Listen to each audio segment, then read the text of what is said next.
Bonjour chers bénévoles.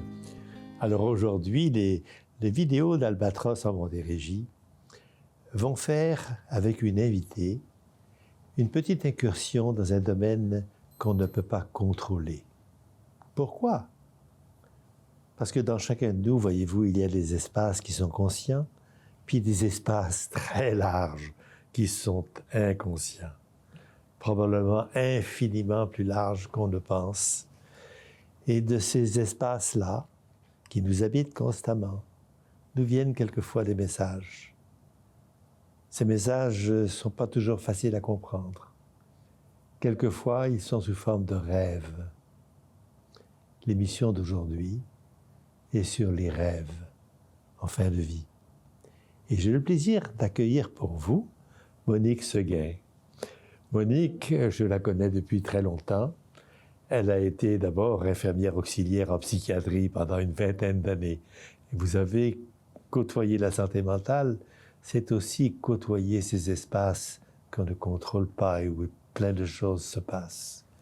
Et après 20 ans d'accompagnement de personnes en santé mentale, elle est devenue infirmière auxiliaire dans une maison de soins palliatifs où pendant une quinzaine d'années, elle accompagne des gens en fin de vie, des gens qui vont partir, des familles avec ces gens-là. Et dans cette expérience-là, elle s'est intéressée aux rêves. Et je vais commencer par lui demander, Monique, mais qu'est-ce qu'un rêve? Oh, c'est probablement ce qu'il y a de plus précieux et qu'on ignore malheureusement.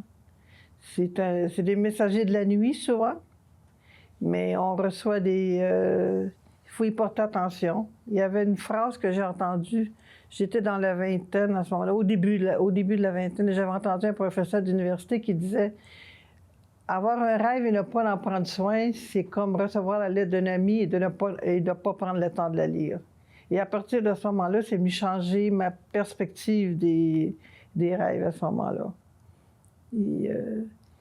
C'est des beaux messagers si on y porte attention. Alors au fond, tu me dis, c'est un message qui vient des profondeurs de nous-mêmes. Est-ce que ce message, on le comprend? Et si le message, on le comprend, il faut y porter attention, certains. J'ai appris avec le temps que de prendre soin de ce message-là, c'est avant tout de prendre soin de l'émotion qu'on ressent dans ce rêve-là. Au moment où on reçoit ce rêve-là, c'est de se demander, on ne peut pas nécessairement toujours, j'utilise l'expression se thérapeuter, on n'est pas mandaté pour se nécessairement équipé pour se psychoanalyser ou peu importe, mais l'émotion peut toujours nous guider en quelque part.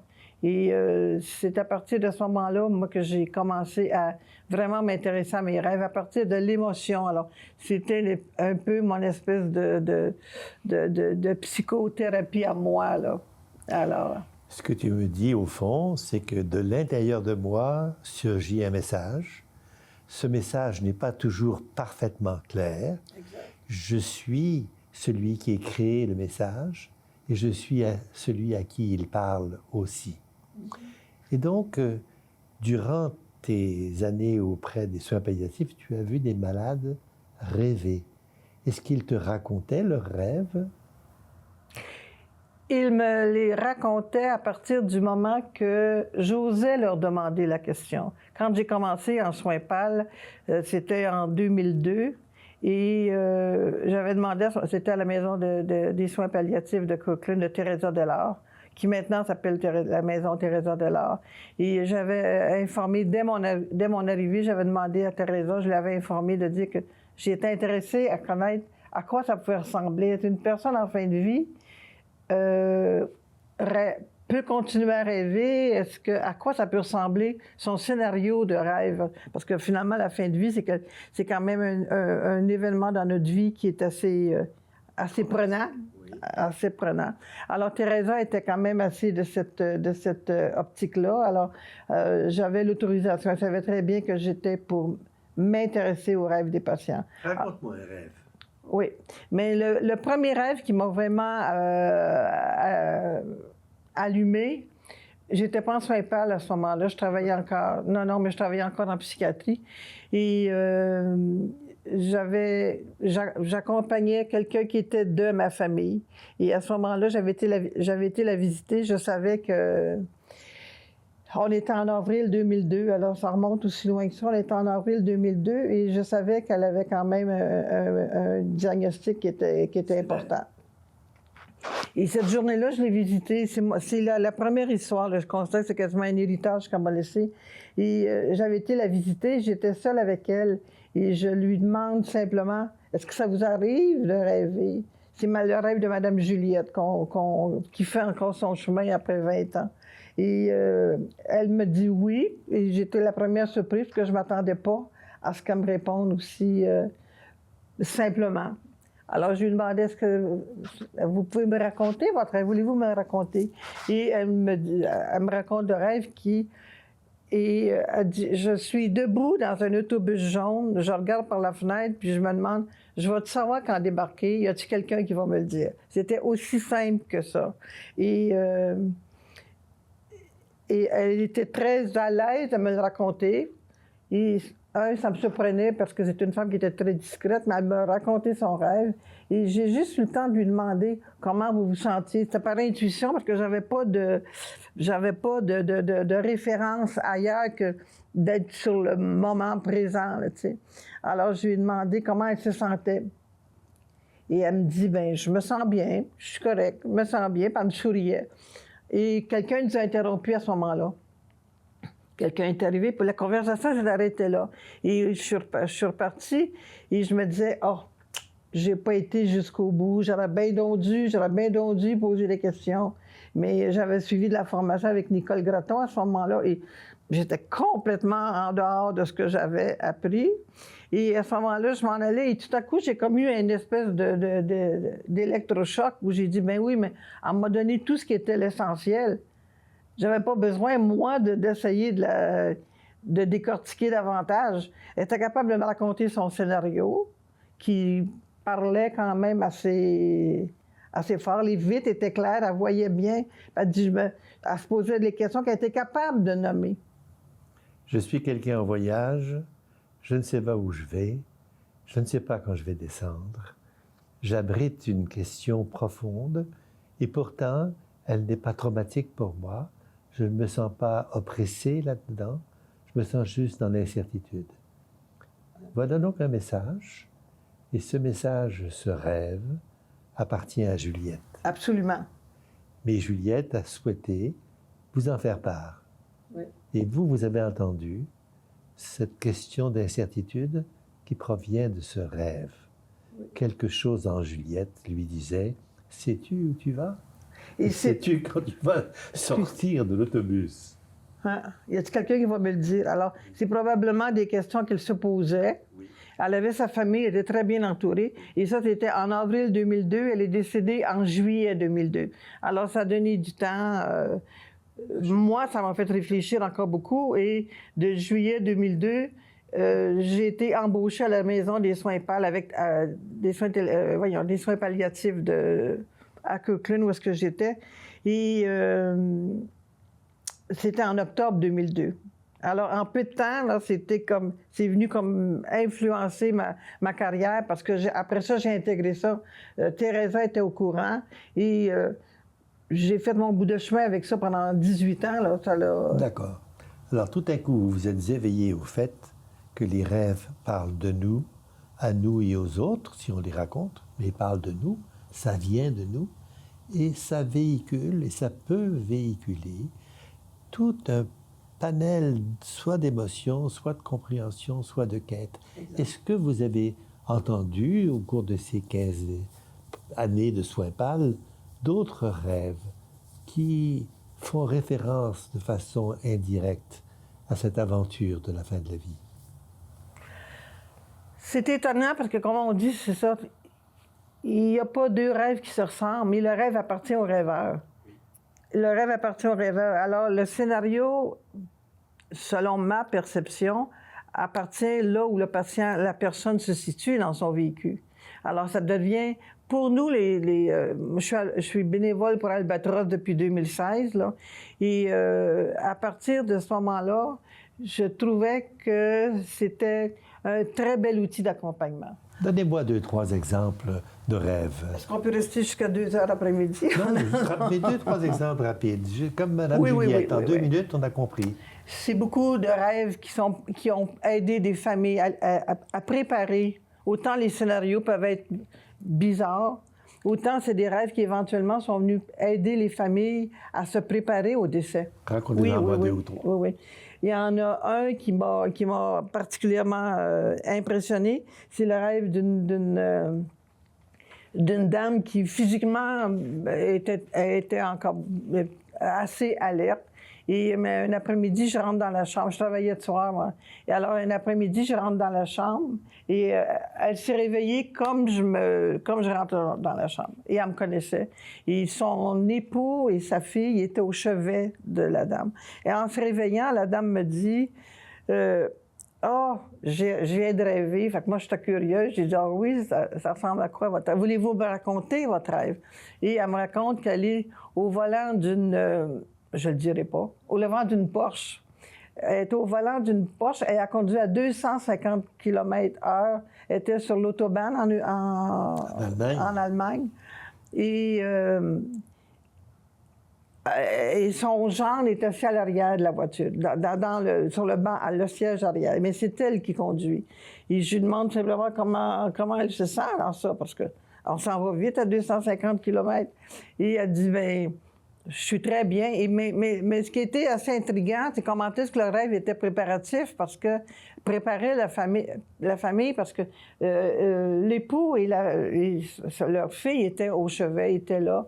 Et la première réplique, c'était celle du mari qui a dit « C'est juste un rêve, ça n'a aucun bon sens, parce que si tu savais comment est-ce que c'est un Sunday driver. » Fait que c'était en souriant qu'il disait ça, mais en même temps, la vitesse qu'il y avait là, et ces gens-là, la patiente était plus ou moins... Il parlait, selon moi, il parlait très peu de la mort, là. On essayait plutôt comme ça arrive souvent, là. Et le mari, éventuellement, on était un mardi et elle est décédée le vendredi. C'est comme si elle avait préparé tranquillement la famille à ça. Elle nous disait, vous savez, je m'en vais beaucoup plus vite que vous pensez. Je m'en vais à 250 km/h. C'est ça. Et vous ne vous en rendez pas compte complètement. Et voilà ce qui s'est produit. C'est ça.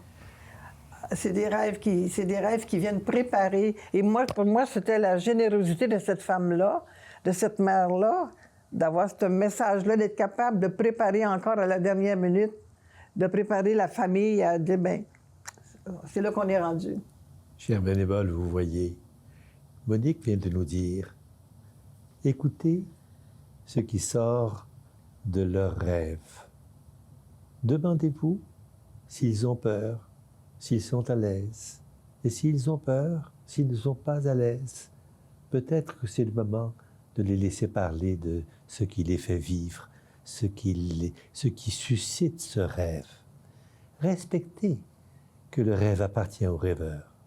Ne soyez pas en train de le surinterpréter, mais laissez-le se dire, laissez-le prendre la place et chercher à qui il s'adresse. Le rêve appartient au rêveur, mais le message, quelquefois, peut aller plus loin que le rêveur et s'intéresser à la famille autour. Ce que vient de nous dire Monique. Soyez réceptifs au fait qu'ils peuvent vous dire leurs rêves, et aussi qu'ils peuvent souhaiter ne pas vous en faire part, et c'est leur droit. Je voudrais, Monique, vous amener maintenant sur un autre terrain. Des gens qui ont perdu un être cher, qui sont en train de vivre une démarche de deuil, une transformation intérieure, dans laquelle la personne partie va occuper une place nouvelle. Et pourtant, il va demeurer un lien fort, un lien intense avec cette personne qui n'est plus avec nous. Est-ce qu'il y a des rêves dans le deuil? Voyez-vous des rêves apparaître chez les gens qui sont dans le deuil? une fois que la personne qu'ils aiment est décédée, est-ce que ces rêves sont des manifestations qui arrivent aussi? Ça demeure un très bel outil. Et il y a des gens qui sont prêts à être à l'écoute de prendre soin de ce rêve-là.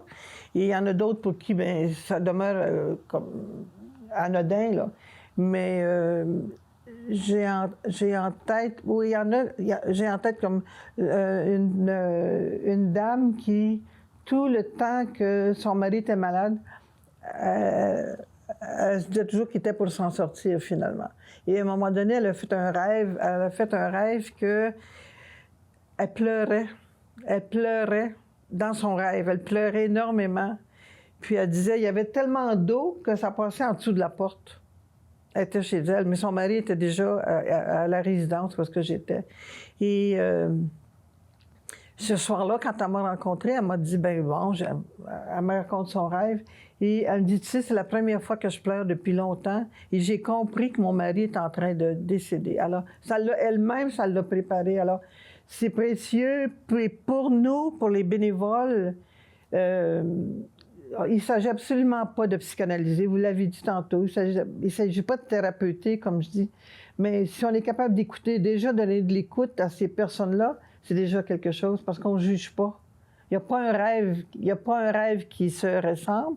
Et en même temps, si je ne sais pas écouter, moi je dis toujours humblement, si je ne sais pas écouter, mais que je cherche à savoir qu'est-ce que ça veut dire, qu'est-ce que je vais lui répondre, je viens de manquer le bateau, j'ai fait manquer le bateau à lui aussi. L'important, c'est d'être capable de laisser l'espace aux rêveurs pour qu'ils se racontent. C'est peut-être la seule occasion qu'il y a de se raconter dans ce style-là. Parce que moi, je posais toujours la question, ça vous arrive-tu de rêver? Et c'est officiel qu'il y a des gens qui vont te dire, ben, c'est bien bizarre. Puis il y en a d'autres qui sont contents de savoir que tu es là, que tu vas prendre le temps de les écouter, sans juger. Alors, ce rêve est une manifestation un peu inhabituelle. Mais il y en a d'autres. Je me rappelle d'une madame, je me rappelle d'un monsieur qui me dit, ma femme est morte il y a 2 semaines, et quand je suis rentré dans la cuisine, j'ai senti son odeur. Oh.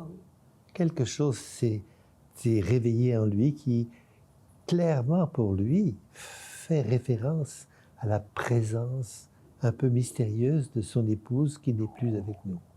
J'ai senti son odeur, ou quelque chose s'est passé que seul moi, je sais que c'est une coïncidence qui me rappelle et qui me connecte avec elle de façon un peu mystérieuse. Il y a dans nos vies des moments qui sont un peu mystérieux, que l'on ne peut pas expliquer, mais qui font partie de nous, et que l'on vit réellement comme si elle était près de moi, près d'elle. Et ces moments-là ne sont pas des occasions que l'on doit écarter de la main parce qu'on ne les comprend pas bien. Ils ne sont pas partie du monde de la science, mais ils font partie de ce monde relationnel dans lequel nous sommes ensemble l'un avec l'autre. Et cet ensemble demeure absolument présent, même après le décès d'une personne aimée. Entre autres, l'exemple du parfum, la senteur du parfum, je dis c'est unique parce qu'il y a seulement la personne qui est décédée et celui qui reçoit le rêve. À ce moment-là, ça devient réconfortant. Ça devient rassurant, même si ça peut avoir l'air bizarre, des fois, pour la personne, pour l'aidant. C'est un outil. Le chant, je me souviens d'avoir animé un groupe de deuil et une des personnes, elle avait énormément de peine de voir que son mari était décédé. Et une nuit, elle a rêvé qu'il lui chantait la chanson, qu'elle seule savait que c'était lui. Alors pour elle, c'était guérissant, là. C'était réconfortant. Ça n'enlève pas la douleur ou la peine, mais ça vient mettre un baume dans la plaie. Autrement dit, ça vient aider à cette transformation du type de relation que l'on a avec lui, avec elle, quelque chose qui est devenu beaucoup plus à l'intérieur de nous-mêmes et pourtant dans lequel il y a une altérité continue. Voyez-vous, ces manifestations un peu extraordinaires doivent être traitées avec respect. Elles n'appartiennent qu'à celui qui les vit et nous avons l'obligation de les accepter comme étant réelles pour lui. Ce ne sont pas des imaginations, ce sont des expériences, et des expériences qui parlent de la façon dont le cœur humain est fait, et ce cœur, il est relationnel, et donc il y a une irruption de l'autre constamment, dans des dialogues improbables qui apparaissent sous forme de rêves, sous forme de parfums, sous forme de moments surprenants pour nous, dans lesquels le relationnel persiste. Merci Monique d'être venue partager votre expérience précieuse pour tous les bénévoles que nous sommes.